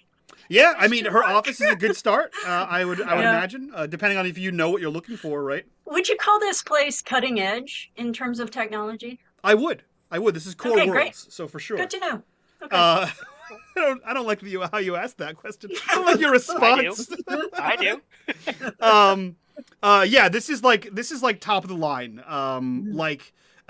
You are all like Fane operatives, and like I'll say again, for Tarek, you would know at a vague notion that the cost of one of the pieces of equipment you see here is more than you've ever seen in money. Like everything here is incredibly high profile, if not custom made for this job, right? Definitely rare tech. Absolutely rare tech. Yeah, it could be one of a kind tech. Great. I like that Iquin is dying inside. This is his character's wet dream. Right. Because she has a gene sequencer, doesn't she? She Yeah. has one Of course she Oh, does. no. She has Of course she does. three gene sequences. One she uses half the week, the other she uses the other half of the week. Yeah. And the third she uses the Sunday best. One is just for animals. It's just only for animals. Yeah, so you All right, so see we'll make our way there, I guess. All right. to her office. Okay. Yep. So yeah, you make your way through just like unimaginable amounts of medical and scientific equipment and experimentation happening here. As you make your way to her door, again, swipe access, you swipe your card, having already used that, and you see the light go green, and you enter in. Now, given who we've explained as a person here, pretty standard affair of an office. As what you would imagine to see for this kind of woman. Everything is rich mahoganies, leather-bound books. There is a globe of Elysium that is there in a mahogany like casing that can open up. That's actually a bar. Very very fancy office here, befitting a prestigious doctor. And you do see that she has a data terminal that you imagine is hooked up to some sort of data mainframe. You do see that there are actual hard copies of stuff in here. If you guys can make heads or tails of her physical research, could be useful. You could take all of it and just be like, fuck it. We'll figure it out when we go. And you know that there is a computer that will probably have more data on this. How do the two of you approach this? So I'm going to look for anything that looks like it was used recently, on the theory that that is the stuff that she would be reviewing for her speech. That's a good theory. I like that. Yeah, you see a manila folder on her desk that is closed, and you can see that the papers aren't like neatly placed, and there's a little bit of dishevelment, like as if she closed it and then headed downstairs. Sure. Beneath the manila folder is one of those like yellow interoffice memos. Those kind of ones you tie with the string, right? There's one of those kind of things. And then there's her computer, which is on and warm, like her tablet, not her tablet, her terminal interface. Okay. Before I touch anything, I put on a pair of gloves that I always have with me so as not to leave fingerprints. Sure. And I'm going to, might as well make himself useful. Mackenzie, come in. Right here. I'm going to read you some titles of things. You tell me if any of it sounds like what we need. And I literally just go and anything that is bolded or highlighted or like the title at the top of a page, I'm just going to start rattling off the Mednobabble. Okay. To see if Mackenzie can clock any of it. Okay. So what I'll say, this happens before the shot. So Mackenzie, what you're hearing is essentially a lot of the medical jargon that she was using in her speech. That they were trying to reverse engineer viruses, using pathogen tracking to create cures that survive on surfaces, etc. This does seem like important breakthrough technology. But that seems like corporate espionage level shit, not hire Black Ops team, possibly kill the doctor level shit. She's trying to clear the flu. So there has to be something more here. If this is before the shot, I am still with the doctor, and I don't want to raise suspicions. So whenever he reads me off something, I'm gonna incorporate that into my med jargon. Yeah. And I'm gonna venture for response. So I'm going to be like, oh, so for the sequence of this RNA, and I'm gonna be like, oh, that was not interesting. So like whenever he says something like, oh, the Magellan's thing, it's just like, oh yeah, the Magellan thing. I'm like, oh, the Magellan thing is important. Yeah, I kind of, you got that from your speech. So I'm gonna try to go back and forward in speech with her. I like that. And every time he says something. He's being an active listener. I wanna do something, add something to the mix here. Okay. Tara is of the opinion that to win wars you need to have the best technology, and so she has skill in rare tech. So as they're talking to one another, whatever the bonus is that Trevor is looking for Tarek here, she can contribute something towards assistance, because she will be jumping in at the same time and saying, oh yeah, and blah blah blah blah blah and blah blah blah blah blah, because she knows all about rare tech.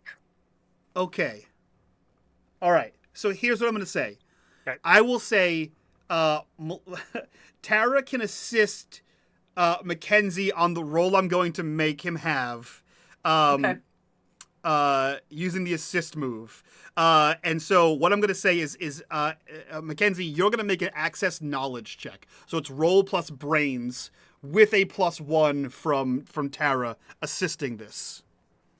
Nice. I have a 1 in brains Okay. because So I'm a doctor. so it'd be a roll +2 at that point. Do you have any other skills? could help. Medicine would help you. Yeah. Medicine, psychology. Did you medicine. say you had psychology? You can only do up to +3. Oh, can do a 3. Okay, Yep. that's good. Yeah. Okay. So roll sorry. +3. What am I rolling? So Roll I'm +3. doing a roll. Yep. So it's a 2d6 +3. +3. plus 3. Super convenient. So 11. Nice. Hell yeah. Perfect. So exactly what you say, Mackenzie, is exactly so you are taking what is being fed into your ear, incorporating into conversation, and sort of repeating it back in a way that your clandestine compatriots know exactly how to reinterpret that. So that happens perfectly. The next person to act on what you did gets a +1 to their roll. So for Tarek and Tara, whoever uses what Mackenzie says, you will have a +1 to your roll to find the correct information for from Dr. Mirov. So essentially, the Manila folder that you have looks important, but not enough to have gotten you into this situation. If that makes sense for the And that the was the away inner office memo with the tie, or was that just like a folded manila folder? That is a folded Manila folder. There's also the Manila folder. I'm sorry. There's also the interoffice folder, and there's also the computer. Okay, I'm gonna dig into the tied inner office folder first. Okay. Perfect. You begin to read through that. Is there... I don't think there's any sort of role for this. You undo that memo, and you begin to pull out documentation. This is governmental documentation. This is governmental correspondence between Dr. Mirov and Fane. This does track your interest. What she was developing in the middle of folder is in development, but it is essentially the cure for the space common cold. What is in this documentation appears to be a contract of some kind. Contract is a loose term here. From Fane to her to actually develop incredibly virulent pathogens capable of mass illness and or genocide. So she is currently working on horrible viruses that can kill a lot of people. Well, that looks like it's it. Yep. Shall we head out? Let's. We got this. Let's make sure there's nothing on the machine we need. All right. Okay. Roll me access knowledge. So roll plus brains, and you get a +1 from Mackenzie. And I also have the advantage from Tara. Oh, yes, you do. Okay, so this is roll 3d6. And I can give you rare tech again too. Can I do that, Mike? What's your total plus for this? This is roll brains, and I'm getting +1 from Mackenzie, so I'm currently at +2. You can give him rare knowledge.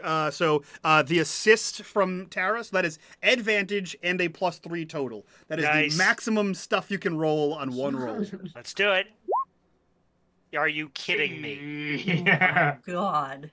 Oh. Can I spend an XP to reroll? Don't you wish you could? I know, right? Don't That you is just wish not you right. could? That's not fair. That's a bad Wow. time. That's a bad news bears. Yeah, yep.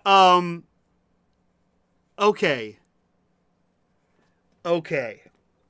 So you... Let's fail forward, y'all. Yeah. Yeah. Let's fail All right. forward. Okay, cool. So here's what happens.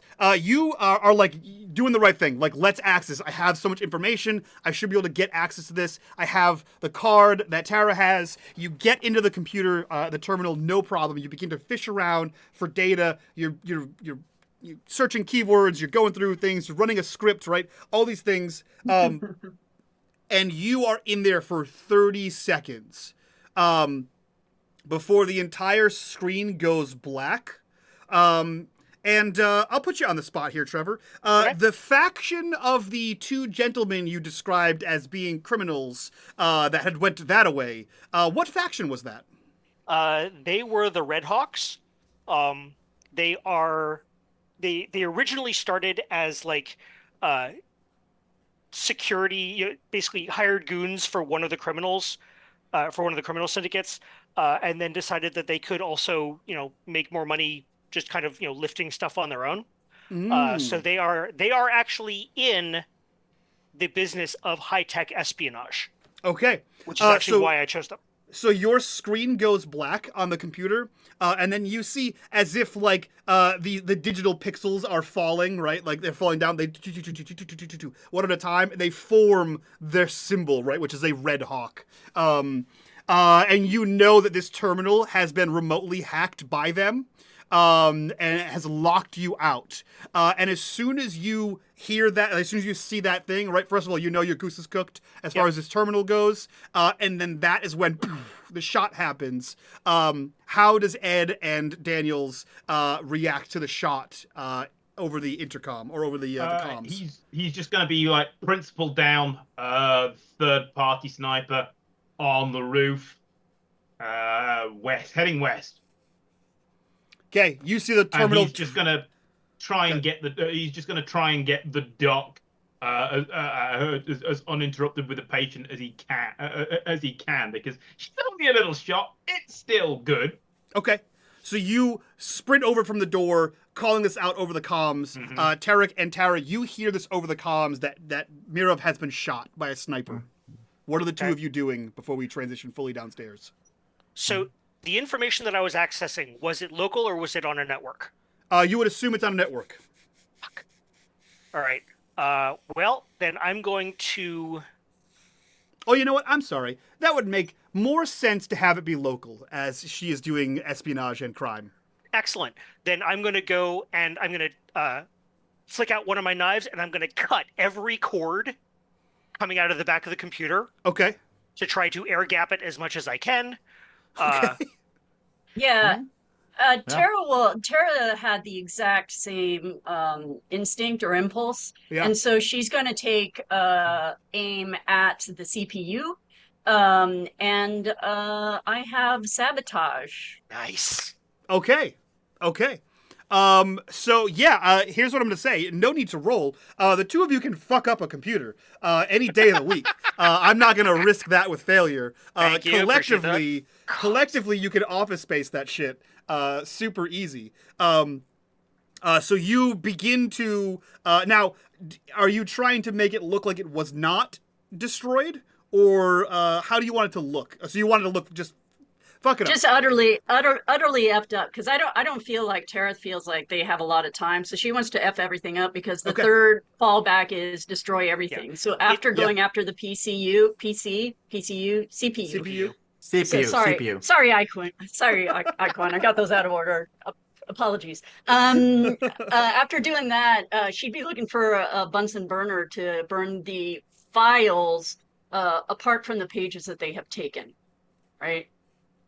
Okay. Because they're supposed to burn everything down as the third part. So she's going to say, let's keep what information we have and then burn the rest down. To be fair, I'm not going to stop you. The third option was the nuclear option, was if things go badly, get rid of it. Like if you cannot do one or the other. So it's always an option to burn it down. Here's what I'll say. There's enough flammable shit in here that you can easily burn things. There's also enough flammable shit in a sealed lab environment that you could just make a slow gas leak that eventually blows itself up. I love that. No, because then there's going to be no hint that we were here if it all blows up. So actually, before you sabotage it, is the machine? How big is the CPU? Is the CPU that is the main machine that we're talking about? Small. Can we maybe grab the size it of a tablet? Okay, then don't destroy it yet. Let's just take it. Okay. So you can destroy everything else. Destructive impulses will be for the rest of the lab. Yeah. So my question is, before we transition out of here, for Tara, is your highest skill body? Yeah. Outstanding. Let's go ahead and roll me a force as necessary. So it's a roll plus body. Yeah. I mean, do I get also a bonus for destroying rare tech? I'll say yeah. Okay, so that would be +3.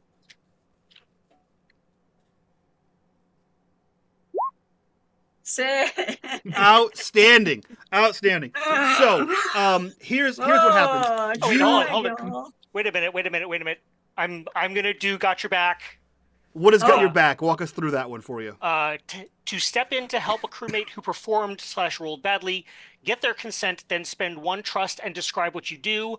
Roll 1d6 and it replaces their lowest die.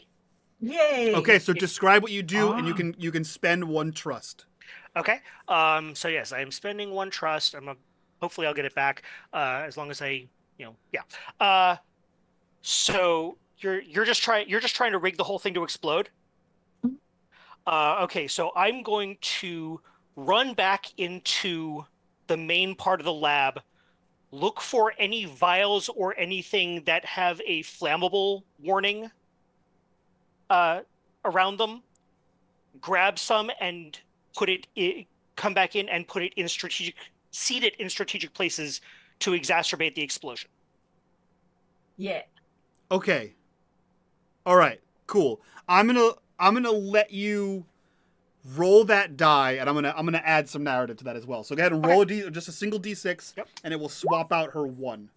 Okay, cool. So 7, 5 so plus that's now 2 a is a 7, plus 3 is a 10. Okay, cool. Oh, So 10 is a hold on. full success. Yes, so if you improve things, get your trust back. If you bump them to a higher success band, earn another trust. Great. You are my trust- esteemed. You are esteemed.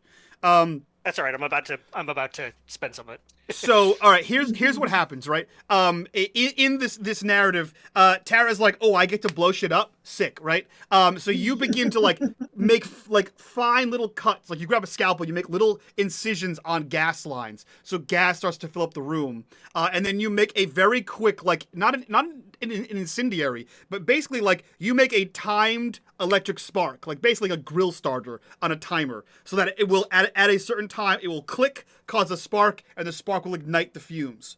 And then you're about to beat feet out of there.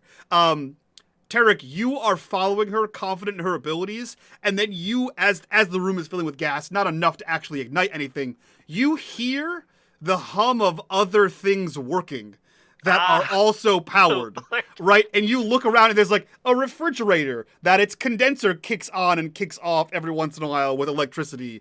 The centrifuge will just start spinning. So there's any number of things that can go off far faster than what Tara wants it to go off. So as you're leaving, you just start yanking the plugs out of things to unplug everything on the way, to ensure that Tara's actually will go off at the appropriate time.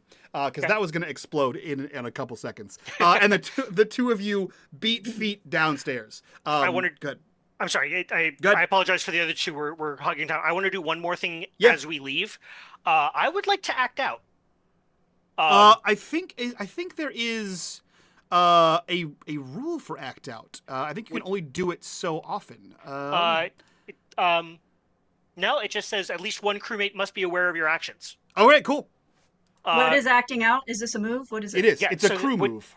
When you just can't keep your cool any longer, spend a trust and act out on one of your marked conditions, then clear 2 conditions. At least one crewmate must be aware of your actions. Okay. So I right now am disdainful, angry, and resentful.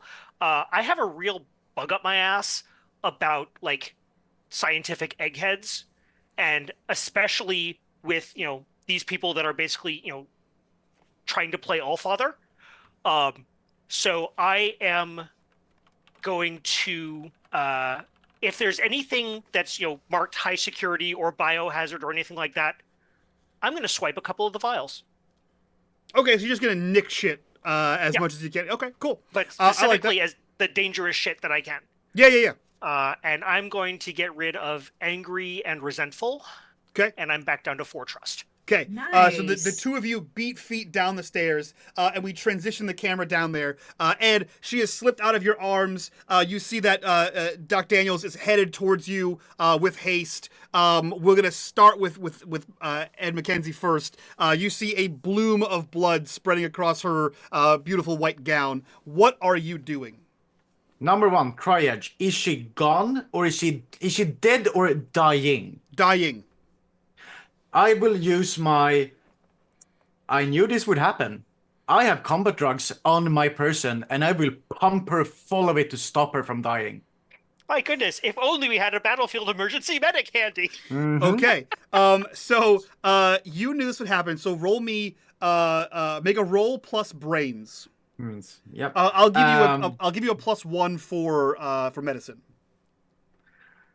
How does that work again? So 2d6 roll. plus brains +1. So 2d6 plus brains +1. What is my plus in brains? It's 1, so +1 plus 1, so +2. Yep. Sorry. 2d6. Yeah, sorry. Yeah. It's a Swedish There S we is an go. American 7. A 7. Oh, nothing. Okay, on a 7 to 9, describe a small item you brought with you. Okay, cool. Combat drugs. So combat drugs, yeah. Let me see here. Describe what major thing you do to prepare for this. Okay, cool. So you have combat drugs. How do you want the combat drugs to work here? I wanted to keep her from dying. Like, she will not die in this immediate instance. This will buy me time. Okay, cool. Done. You reach into your jacket, you pull out a syringe, and you quickly jab her in the through the sternum bone, or just to the left of the sternum between your third and fourth rib. Bam, that in there, and you plunge basically adrenaline into her heart to keep it beating. And then and number 1, number 2, I'm gonna look up, scream out, security, I need her med evac, and I'm gonna look straight at Daniels, like, security, need med evac now, and I'm gonna start pull her towards Daniels. Okay. The third thing, do you want to interject something? Because I have a third thing I want to do. Third thing, I'm gonna look down on her and I'm gonna look her in the eyes and I'm gonna be like, I was on the front lines on Orpheus as the bombs dropped, as the virus spread. Keep with me, Doc. I need you. I need that knowledge. We can do good things to keep that from happening again, but I need you to stay with me. And I'm just gonna pull her out. Okay, this sounds like I'm gonna have you roll manipulate a being for this. They'll manipulate. When can I ever use my fucking heart? Because I was actually there. Well, heart. So okay, hold on. Heart is like empathy, right? So it's like you read a being or a social. So it's like your ability. It's like your insight, right? Yeah. Yeah, he's like, stay with me, Doc, stay with me. That seems hard. And I don't want to manipulate her. I wanted to go for the heart. Like, I was there on the front lines. Okay. I saw the virus bombs drop. I get what you're saying here. What you're doing. I need your knowledge. Yeah. Fucking don't die on me. Okay, cool. All right, let's do that instead. So this is going to be a read a being, but just not in the traditional sense, right? You, instead of trying to read the social situation for information, you're using information you already have. And what it will do is if you succeed, you'll gain a +1 forward, right? So you'll get a +1 on a next roll dealing with her. So go ahead and make me a read a being check. So it's roll plus heart. Yes. So, okay. So, would medicine qualify? Heart. Or would psychology qualify? Psychology would qualify. So you get the So +3. that's psychology. So +3 then. +3. So what do you mean? You hate me. Space 2d 6 +3. Oh, syntax. Holy shit. It'll do. Critical success. I mean, thank you, Roll20. I love you as much as you love me. Okay, so it says on a 10+, you choose 2 pieces of information. I feel like you're not trying to get information out of her. So instead, what I'm going to do is I'm going to give you the +1 that it comes with. And because you're not trying to actually garner information from her, I will let you give a free +1 to another crewmate. I'm gonna give it to Daniels. I want her out. I want whatever he's trying to do. +1 to get her the fuck out of here. We're extracting her. So Daniels, you see this happening. You see that that Ed is immediately going into triage mode. He's trying to talk her through the pain. He calls out to security. Requests medevac immediately, and it looks like he is performing medical care for her while bringing her in the direction of you, or attempting to at least. What are you doing, Daniels? Is there anything we can get her out on that will make it easier instead of picking up this woman and kicking the door in? As badass as it would look. Yeah, you know what? I'll say that off in the shadows, right? So they couldn't be seen normally. You see like a dolly, like a serving dolly that has like food trays on it, and it's on like caster wheels. So you could grab that thing, wheel it over here, grab that, throw her everything off it. Fairly unceremoniously on top of this, and have a makeshift gurney. Yeah. So you do that. Yeah. Okay. Throw her on that and get her out as quickly as we can to I suppose the medical facility the medical facility we've got on the ship is as good as it gets. So you absolutely do that. You grab that. The downside to this is that you look and you can see that security is beginning to move in. As you know, Ed kind of said, security, we need to get her out of here, kind of situation, right? So you throw her up on top of this makeshift gurney. You are performing palliative care. Ed, where are the two of you taking this woman as security sort of begins to close in? Our ship. Okay. Obviously. No, we're extracting her to the ship.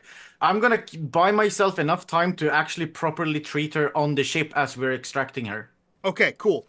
So I'm gonna have you roll me. Prove your worth. So this is a high stakes situation. So go ahead and roll me a roll plus courage. You have a +1 from your last roll. Good, because I have a -1 to courage. Great. And I will also say medicine can apply here too, because you're kind of giving palliative care. So it's a 2d6 +1 on this. So wait, I'm with it. Roll 2d6. Now before you roll, Daniels, is there any skill you have that can help him? I would like to attempt to speak truth to power and roll a savvy and tell the tell the security guys that there is a medevac ship on the landing pad. Okay. Because that's technically what we're doing. It's not a lie. It is technically not a lie. What's your archetype? I am the rebel. The rebel. So speak truth to power is a +1 to manipulate a being who is in a position of authority. Okay, cool. They're security, they're controlling the room, so they're in authority. So go ahead and make me a manipulate a being check. Yeah. Okay, so it's 2d6 plus 3 in this case? It's 2d6 plus savvy plus your +1 from that ability. Yeah, so it's +3. 9. A 9, okay. Better than a 6. On a 7 to 9, essentially they will do it for a price. I picked 2 requirements that are on here. You reveal this.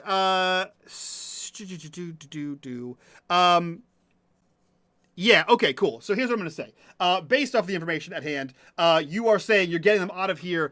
They agree with you and do not pose a threat to you. However, several of them are coming with you and helping push the gurney as quickly as possible and sort of hovering and asking Ed what he can use. So Ed, make your roll. So 2d6 plus, I think it was +1.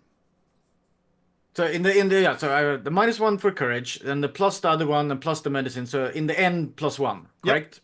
Correct. Yep. Holy shit. Dude. You're I'm a cheating. fucking doctor. You have done something. You're cheating the system. Jesus. 13. Jesus. 13. Okay, cool. So on a 10 plus, you do it. So you are getting her to the ship. The guards are there, completely unaware that the shitty looking freighter that you have is absolutely not a medevac ship. Just completely flabbergasted by your medical prowess here. So you absolutely do this. You give an advantage to a crewmate, which would have to be Daniels because he's the only one you can see right now. Yeah. So how does what you do benefit Daniels? Can I ask? You said a lot of people are adding to, like, they're trailing, asking what they can do. Yeah, there's a couple Can security I? guards. Yeah, can I add this to, like, I got it. Daniels is what I need. Could you please? And I just gonna tell them whatever the fuck gets them in a other direction. Like, yeah, you and you, the other security guard that is not Daniels, go get me this shit. Like, an eye measurement tool, whatever. Just so they go away. Manage so I crowd don't have. control or something. Yeah, so I don't have them on my ship. Like, that is what I want to bring to this. Yeah. Okay. Cool. So what I'll say is a little bit similar to Trevor's ability. Instead, because we're at the end of this one shot here, I'll say we can retroactively apply the advantage. So Daniels, roll me one more d6, and it can replace your lowest number. So the 1. Okay. Great. A Slightly 2. better. It gets you Nice. to a 10, and a 10 makes it so that there are not security guards following you. So the two of Hey! you say Yeah. whatever medical security guard stuff. I've got this. Go check the other guests. Find the Yeah. sniper, etc., etc. As you wheel her on a food cart towards your ship. We see you guys at the landing pad heading over there. Somehow, as if he was aware of everything happening all at once, you see the captain is sort of lowering the gangplank, and he is waiting and waving the two of you in. Tara and Tarek, you hit the bottom floor of the stairs. Where do we see you guys headed? So I imagine that we used all of our rolls from having found this location to find our way as rapidly back to the ship as possible. Sure, I presume. absolutely. And then Tara would just directly, but calmly and with confidence, head right towards that same ramp and walk up it. Okay. so Tarok is making his way through the crowd by trying to usher people back the other way. Okay. So I'm forcing them this way, and as they're going this way, I'm moving that way. Okay. To get through the crowd. Okay, perfect. So the two of you make your way down the flight of stairs through the throng of people in the gallery and out to find, you see the ass end of Ed and Daniels pushing a food cart with a body on it up into the ship. The two of you are running past people. Security guards are asking what's happened. There's a level of confusion here. Tarek, I'll say you notice first a ship in the distance take off. And you know that it has the markings of Red Hawk. The two of you make your way to your ship. The captain hits the button on it. The gangplank heads up, and we see the Bowie take off out of the landing pad, circle around and sort of beeline towards space. And as you are climbing into the Atmo, you see the 16th floor explodes, showering glass and shrapnel and metal down on the gallery below the gala guests. As you hear this rending of metal in this building as you guys take off into space. And mission accomplished. You guys, Mission's ass kicked. yeah. You checked all the boxes, guys, and that will conclude our one shot of Starscape, set in our strange homebrew world of New Eden. Yeah, very cool, very cool. Okay. Can I do a Nice. quick post-credit scene? Because I Yeah. have a really Go for it. So as we're on the ship, Tarek is kind of twiddling the two vials between his fingers, and he is on his secret communicator, but not to Fane. It's to one of the outposts, one of the lesser known outposts on let's go with one of the centers on Orion, Okay. which is one of the core worlds. I have masked my signal to look like I am communicating as a member of whatever the criminal syndicate was that the Red Hawks broke from. Okay. And say, I have something you might be interested in. Liberated it from the Red Hawks, if you're willing to pay a price for it. Interesting. And then we fade to black on that scene. Perfect. Let's go around, do our introductions, and then we can do a sweet after show where we break down this episode, our thoughts on the system and all that fun stuff. As always, if you guys want access to that after show and all the other after shows we've done for the last 4 or 5 years, go check them out over on our Patreon. It's the best way to support the channel. Link in the description down below. And of course, while you're down there, join us in the Discord and be a part of the conversation and be a part of the community, most importantly. That being said, let's start with Melissa. Who are you? Where can we find you on the internet? And what are you up to? I'm Melissa. You can find me being a fan of Mike Hunt here, at unMadeGaming. And that's about it. That's what I do. I fangirl. You should also check out gamesandstories.com because Melissa's a liar and does amazing artwork and writes very cool stories. Fan that art. Are all on Fan there. art for Yeah, but it's gaming. still talented, very cool art. So go check out gameswithstories.com over there. Support the creative endeavors. And with that, we'll jump over to Profo. Who are you? Where can we find you on the internet? And what are you up to? I'm El Profo. You'll find me wherever El Profos are found, apart from that one platform where someone took my friggin' name. I will hunt you down. I'm gonna get you. I think it was something random, like a particular gaming service. It's like, why? Why do you have my name, Spanish version of me, or it's bizarre and it gets me, and I will find that person and send them back to before they invented the internet. A tragic time. As anybody who's caught up with our previous one shots and my own hack of God, we said something hilarious in the session 0 for this. It's sort of like Things from the Damp, because it's Things from the Flood. It's English, so it's perpetually damp. Things from the Damp. Yes, I will send these people back to the past. I've done it once, and I'll do it again.